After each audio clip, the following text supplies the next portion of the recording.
Hey friends, if you encounter this issue where YouTube is not playing in Microsoft Edge, then please watch this video. I will guide you through the resolutions. Open Microsoft Edge and go to fast.com. Check the internet connection speed.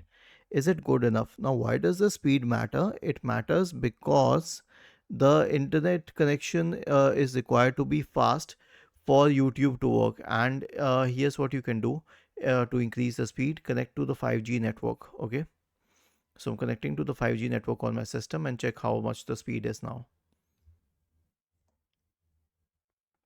Okay, it's in hundreds. Now, if this doesn't help, then click on these three dots at the top right corner, select history, click on the bin symbol, change the time range to all time and select clear now. Go to about Microsoft Edge and let it check for updates and update it to the latest version. If that doesn't help, then go to reset settings in the right pane. Go to restore settings to the original default value and reset it. Was this helpful? If yes, then please subscribe to the channel. If not, then let us know in the comment section of the video on how we could help you further. Thank you for watching this video and have a nice day.